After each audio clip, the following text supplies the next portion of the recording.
نصاب ایک ایسا لفظ ہے جس سے لوگوں کو بہت زیادہ بعض اوقات غلط فہمی ہوتی ہے۔ ایک بات یہ ذہن میں رکھیے گا کہ قربانی کے نصاب میں اور زکوٰۃ کے نصاب میں تھوڑا سا فرق ہے، اور دو بنیادی فرق، اگر بنیادی فرق پوچھیں تو دو ہیں۔ ایک فرق یہ ہے کہ زکوٰۃ کے نصاب میں آپ کے استعمال کی چیزیں چاہے وہ ضرورت سے زائد ہوں وہ نصاب کا حصہ نہیں بنتی۔ مثال کے طور پر اگر آپ کے پاس 100 جوڑے کپڑے کے ہیں تو اس میں ظاہر بات ہے 100 ضرورت تو نہیں ہوتی کسی کی نا، ضرورت شرعاً جو ضرورت کی تعیین کی گئی ہے وہ ایک موسم کے 3 جوڑے ہیں،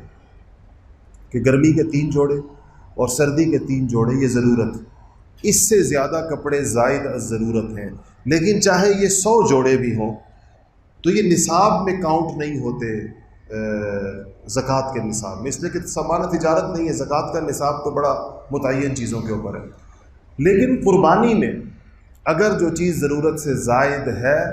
وہ ساری کی ساری چیزیں قربانی کا نصاب بناتی ہیں،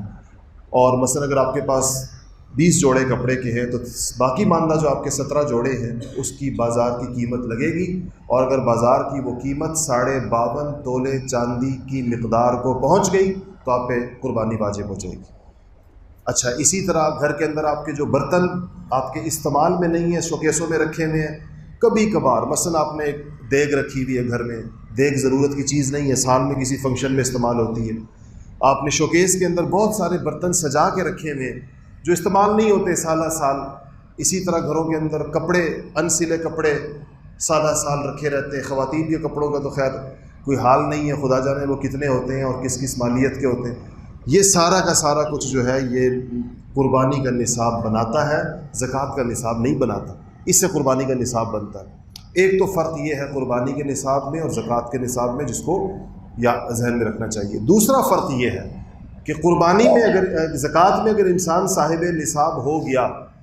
صاحب نصاب سے مراد یہ ہے کہ 52.5 تولے چاندی کے جو روپے بنتے ہیں، اگر اتنی مقدار اس کے پاس آ گئی اموال زکوٰۃ میں سے جس پر زکوٰۃ ہوتی ہے، تو اس کے بعد اس پر سال گزرنا ضروری ہے تاکہ وہ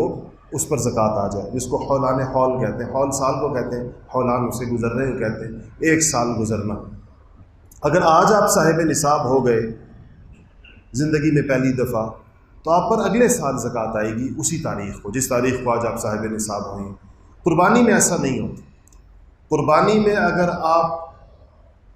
1 دن پہلے 9 ذی الحجہ کو بھی صاحب نصاب ہو گئے تو آپ کے اوپر قربانی آ جائے گی، اور وہ قربانی انسان کو کرنی ہوگی۔